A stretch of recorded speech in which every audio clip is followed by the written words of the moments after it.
Thanks for joining us today on the Life Renovation Podcast, where we have conversations about faith, family, and sexuality. They are usually a little bit awkward, but always honest. A little bit? Yeah. Sorry, we embrace the awkward here. How was your weekend, Glendie? It was good. I got to play in the dirt. That's fun. Played with all my pots with an S. You didn't play with pot? I didn't play with pot.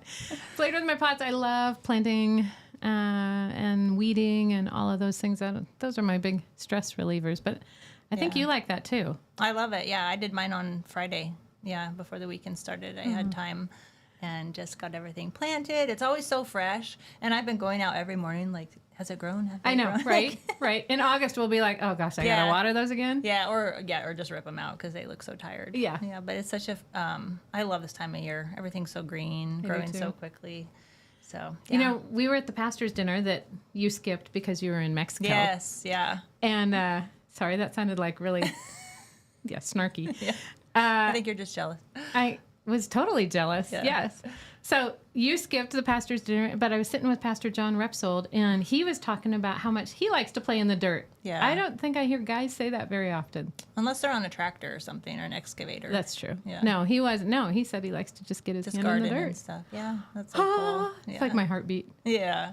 Yeah. Speaking of John, we had him recently on our the podcast. podcast. Yeah, and I just really appreciated it. Oh, yeah. Just his approach to entering into conversations about anything. Right. He talked about, how many kids does he have? He's got 6. Yeah. Yeah. About raising his kids, and just as a family, how he encouraged his children to just have the conversation. Even like in high school, junior high, just enter in and have it. And you don't have to be an expert, but don't shy away from the conversations. And I just really appreciated that. And I felt a little convicted.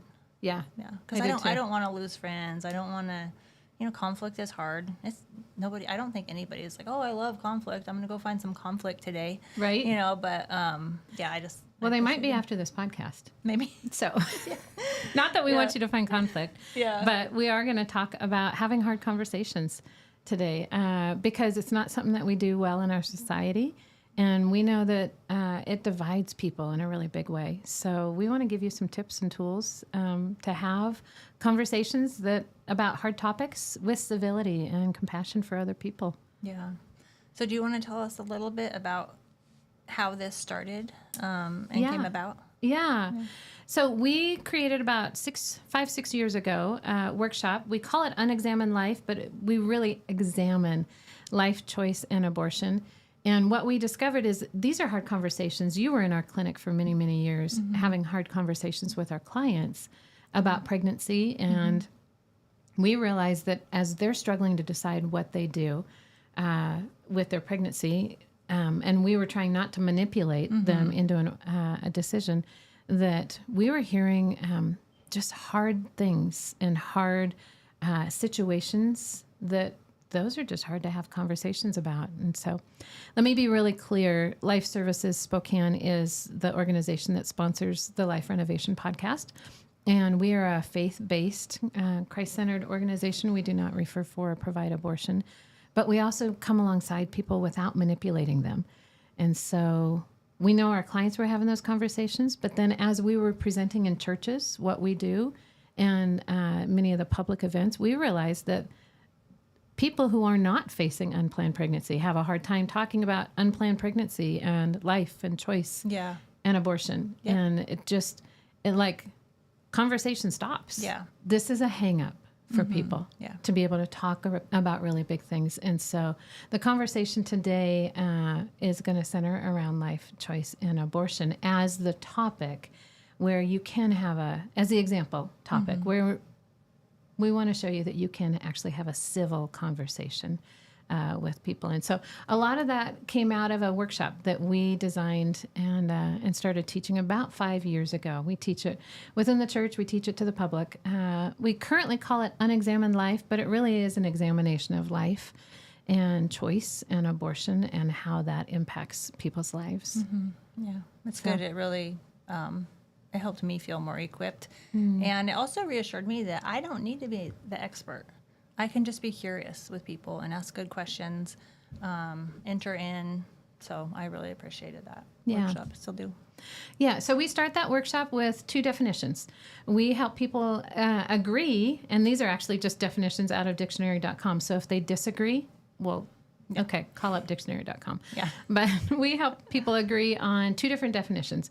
The first one is acceptance, which we know just means to receive as is. It has to do with the person and receiving them as the human being that they are. And then approval, Yep. Yeah. which Yeah. is, To agree with Yep. somebody. And so it has to do with our beliefs, our opinions, or an action or actions. So this kind of gives us the question, do I have to approve of someone's beliefs or their opinions in order to accept them? which No. we know them. Yeah. The obvious Yeah. answer is no. No, we can love people right where they're at, accept people right where they're at without having to approve of them, and which is a really big deal in our cancel culture. It is, yeah. If you don't agree with me, I'm done with you. Right? It's kind of how it goes today. Yeah. And so we want to help people step beyond that with really hard conversations and be civil with each other. I remember you and I think you and I taught the very first one. We had 2 or 3 churches pull together in a rural area, and Yeah. we taught it to some of the people in their congregation, and the pastor was there.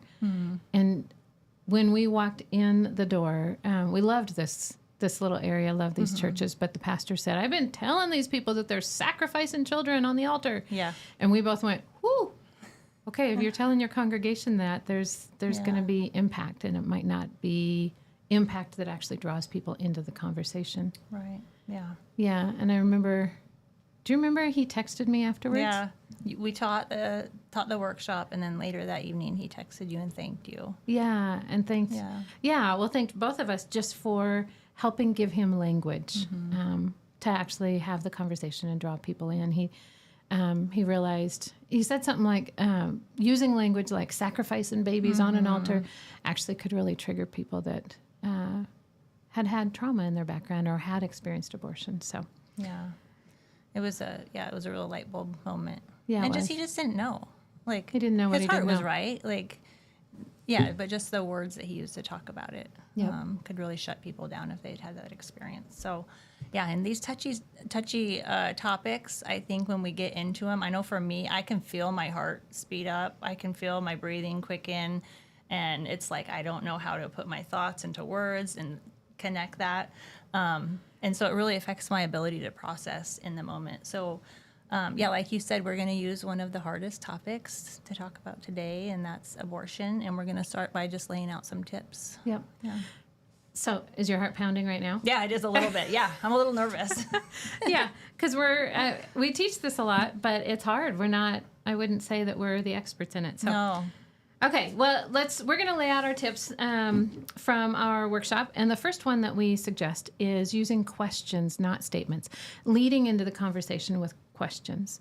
Most gentlemen I know lead with statements, and that's not trying to be sexist or anything like that. I just know that guys are usually pretty certain and confident in what they say, and so they'll lead with a statement. I know a lot of people, I'm a very type A. I'll lead with statements, and statements can often shut people down. They shut down the conversation, especially if you are not a very direct person.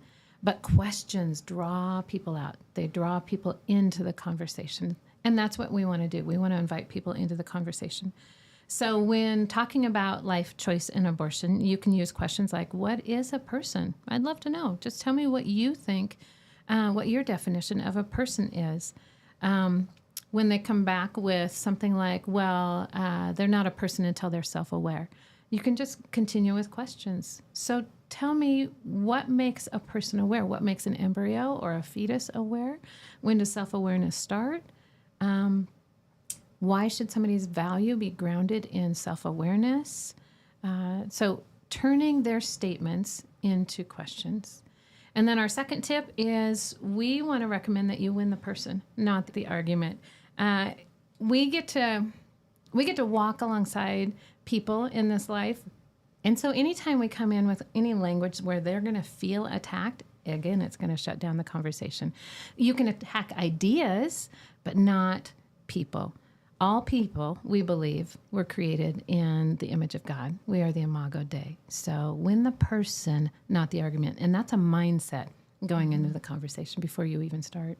Yeah, I think that, I know for me, sometimes if I have a belief or an opinion about an idea and the person doesn't believe the same way, I can just shift what I'm thinking about that to them. And it's like, there's just still a person. Right? Their beliefs aren't what gives them value. Exactly. Like their value doesn't change. So that's a good one. Number 3 for our tips is keep the main thing the main thing.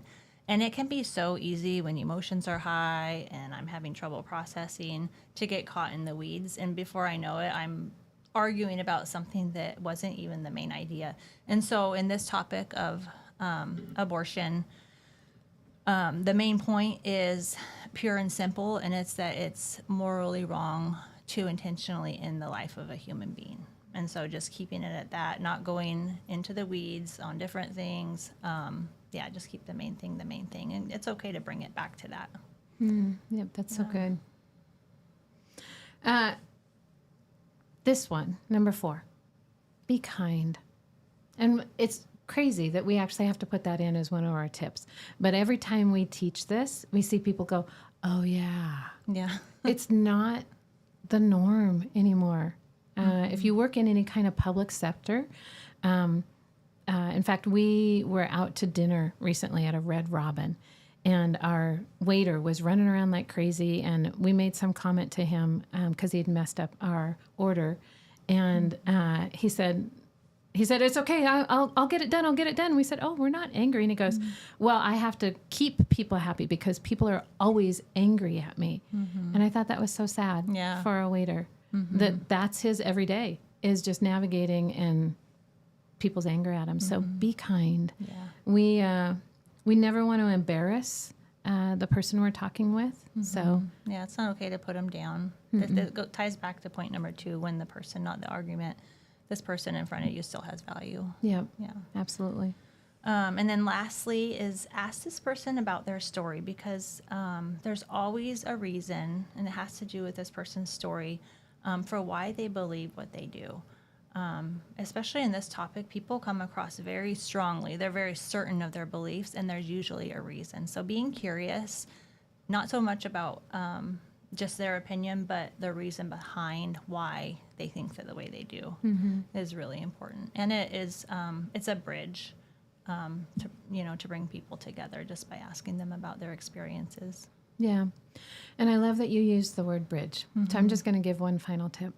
Just to think, and this isn't official, but if we truly believe that Jesus is the Savior of the world and that we are his hands and feet and sometimes the voice to the world, sometimes these really hard conversations can be incredible bridges into conversations about faith. So they can actually become evangelistic type conversations where we're sharing, or we have an opportunity to take the conversation further into Jesus. So just keep that in the back of your mind. Yeah, that's good. Yeah. You ready for this? Nope. You asked me that earlier. My answer is still the same. So we're going to do some role playing. Yeah. And the reason we role play, especially in hard conversations, and we would recommend this for you, with somebody who's safe, maybe a best friend or a spouse or somebody that you're really close to, where you can have a safe conversation. Role play the way you would phrase some of these questions or even how you'd enter into a conversation about a topic. But our hearts gets pounding when we have to navigate these conversations. And when we do it once, we get the jitters out. And sometimes we can put the comments or the thoughts or the questions that we do want to include when we're in the actual moment, I call them back pocket questions. We can just put them back there and keep them until it comes up. So that's all part of role playing. Yeah. You get to be, well, I almost said the bad guy. I don't want it to feel like the bad guy. Bad guy over here. Yeah, no. Yeah. So how do you want to do this? Do you want to set this up? Yeah, let me set remember this what up. we decided. Well, let me set this up because Okay. this is actually a conversation I've had recently. Yeah. So where there was somebody that I was talking to who believed in abortion, but not for herself. Okay. And so, so we're going to set this up. Emily is going to be the person who actually thinks abortion should be okay, and I'm going to be the person who is defending life.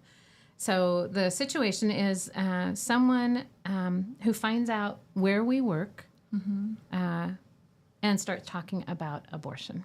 So we're just going to leave it loose like that. Yeah. Here we go. Here we go. Hi, Em. How are you? Hi, I'm great. Yeah. So you saw me out at the booth for Life Services the other day. Yeah. What'd you think?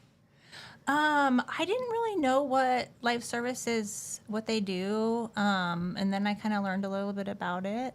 Yeah. I think that's great work, that you do for people, Oh, helping people. yeah. We love doing what we do, walking alongside people. We get to have really hard conversations. And it all starts with our medical clinic. So, Yeah. I don't know if you've known anybody else who's worked at a pregnancy center or taught about life choice and abortion. So how'd that feel for you to talk to our team? Well, I think that you're doing really great work. But I do think that you aren't really giving women all of their choices, access to all of their choices. And, so, yeah, I think the work that you are doing is great, but I think there could be more. Okay. Are you okay if we have a conversation about this? Sure. I mean, yeah, we're thanks friends, for asking. Yeah. right? Okay. Sometimes these conversations can go south really fast. So Okay. can I just make sure that, like, we agree we're going to be friends at the end of this conversation? Okay. Yes. Even if we agree to disagree? Yes. Okay. So you said you have concerns that maybe we don't give everybody all the options. What do you know about what we do? Or what do you... Well, I know that you help moms and dads if they want to parent, and you provide a lot of resources. And I learned that you do have a boutique, which is amazing, so people can come and get baby clothes and diapers and wipes and all that. But I know that you don't refer for abortion or do abortions at your clinic. Yeah, we don't. Yeah, we're a faith-based organization, and that's not the only reason. Most of the people who work at our organization are medical, a big majority of them, and have seen face-to-face what's actually happening with what a mom is pregnant with. So let me ask, can I just ask you, like, what are your opinions on abortion? I know that's a big question. Yeah, that is. And I know, like, for me, I would never choose it. Like, I couldn't do that. But I just think there are circumstances where, like, medically, it's the most compassionate choice. Okay. Yeah. Tell me more medically. So, like, if a woman finds out she's pregnant and then the doctor gives her the news after an ultrasound that baby's brain isn't forming or something, like, why make her go through with that if the baby's going to die after she delivers? You know, it's just like, it's the compassionate thing to do. Such a hard situation that you just described. You okay if I keep asking questions? Just want to clarify kind of where we agree, what kind of common ground we can find. So when a mom is pregnant, what is she pregnant with, in your understanding? A baby. I know it's a baby. Okay. Yeah. From what point? Like, that's, you and I both know that can be a really touchy topic. Like, when does life begin? So what would your opinion be? At what point does that baby become like a human baby? I think it is a human baby from the beginning, but I think if the baby isn't forming correctly and there's no chance for life, then you really need to do the compassionate thing. Like, so if my loved one got in a car accident and was put on life support, I would probably, and there's no chance that person would continue to survive without the life support, I would probably pull the plug on them. I mean, that just seems like the compassionate thing to do. So that's kind of the way I'm thinking about it. Okay. I can't imagine being in that situation, right, with a loved one. I know a mama has to feel pretty torn to actually consider abortion. Yeah. So in your opinion, what I think I just heard you say is that it's compassionate to terminate that baby's life because you think it's a baby from the beginning. but it's the compassionate thing to terminate his or her life. Is that accurate? Yes. Okay. Yeah. Okay. Well, let me ask you this then. If you believe that a baby is a baby from the very beginning, what gives that baby value? I think because it's a life. I think just being alive. Okay. Yeah. So what compassionate measures should be taken then for that baby? So I guess I think like I'm thinking about the mom too because she is alive and her life matters, and so like to make her go all the way to the end of her pregnancy and then deliver, I just think that that's so hard. Oh, I so Yeah. agree. Yeah. At the same time, if it's a baby and it's a mom, they're both lives, right? Is there any difference in the value between the mom's life and the baby's life, in your opinion? Well, I guess I've never really thought about it that way. Yeah. Can I share something with you that, and you have the right to say no, but something that I've heard taught? I've heard it taught this way, that our value really resides in our humanity as a human being from the very beginning, and that there's really only 4 differences in what's going on with us as adults versus what was going on with us when we were in our mom's womb, right? Yeah. And that's our size, our level of development, our environment, and our degree of dependency, how dependent we are on our mom or on other people.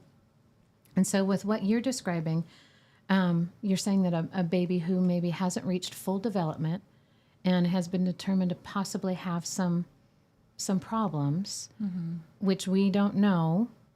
I mean, you and I have both heard situations where a baby who's diagnosed with something in the womb then is completely born completely healthy. Yeah. You've heard situations like that, right? I guess I have. Yeah. Yeah, me too. But what we're talking about is that baby's level of development isn't complete yet. And so I guess my question to you would be, why is there value to be given the right to live grounded then in their level of development?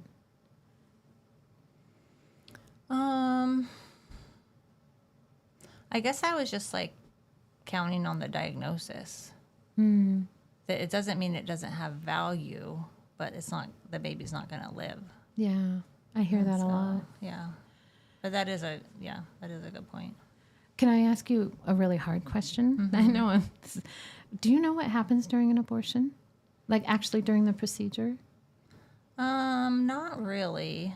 I've never had one. Like I said, I wouldn't choose it for myself. Yeah. But yeah, I know that you can take a pill, and it's just like, yeah, you have a period, and when it's early enough.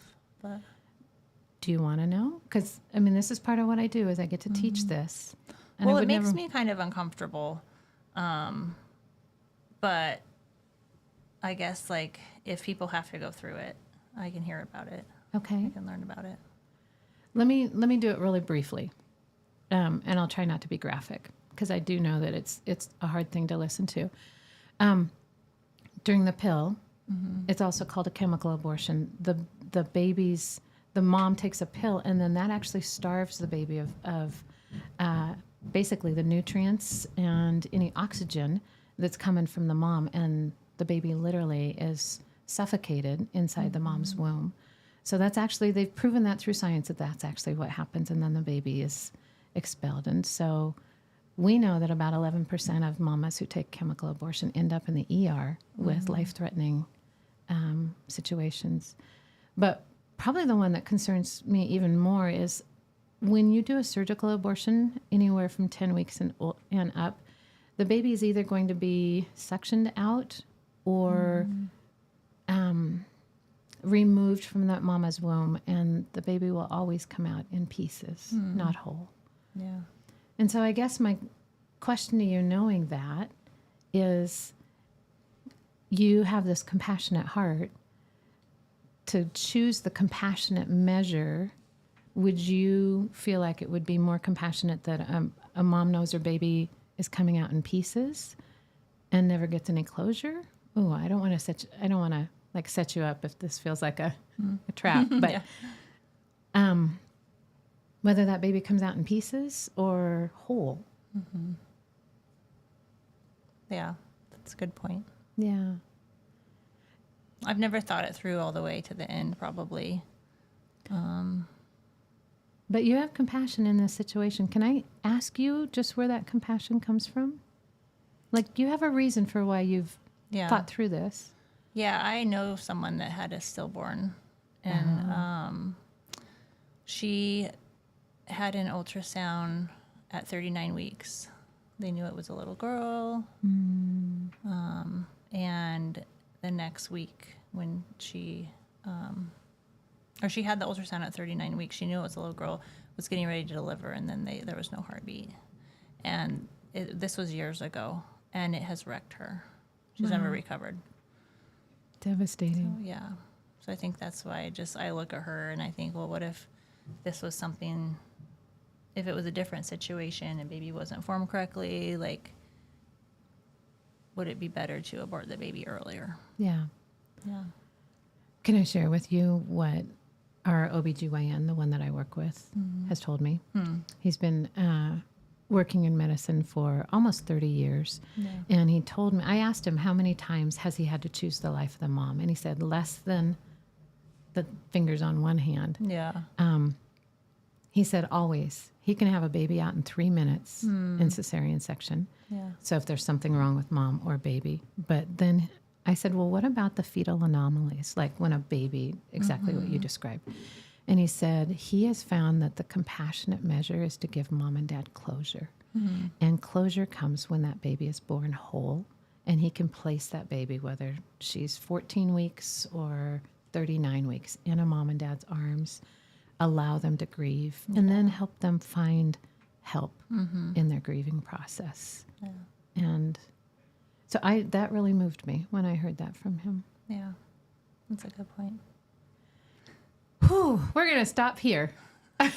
Okay, breathe. Yeah. Oh my God. I think you had the hardest part. I know, I was stumbling a little bit. As you know, or as you can see, this is not a perfect science. Yeah. And there's going to be stumbling points. Yeah. And one thing that I've found working at Life Services is that sometimes it's really hard to defend life. Like, people go through really hard things. I'm just going to be really honest. Like, there's a lot of gray that I've had to swim through and just figure out what I believe.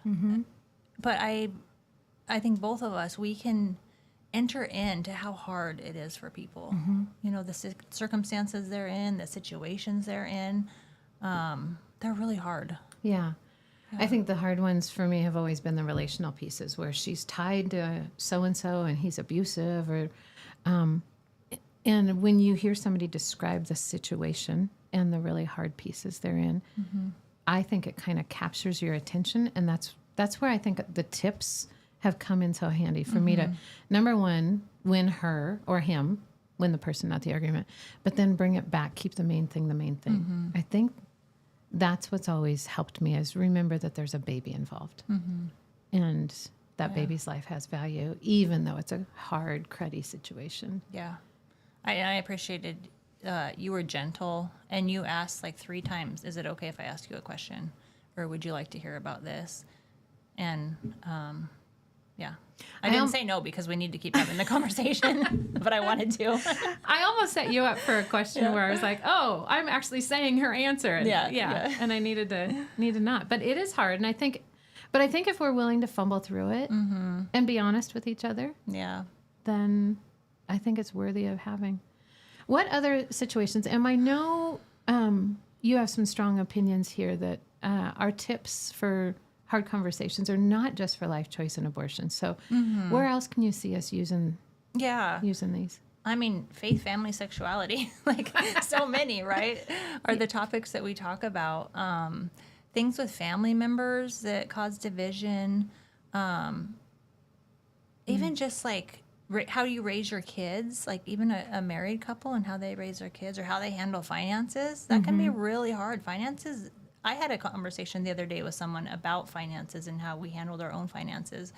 And it got like, our emotions got high Little because we tense? were different, right? And this person came back to me and said, said a statement. You were really, what'd they say? I feel like you were really unfair.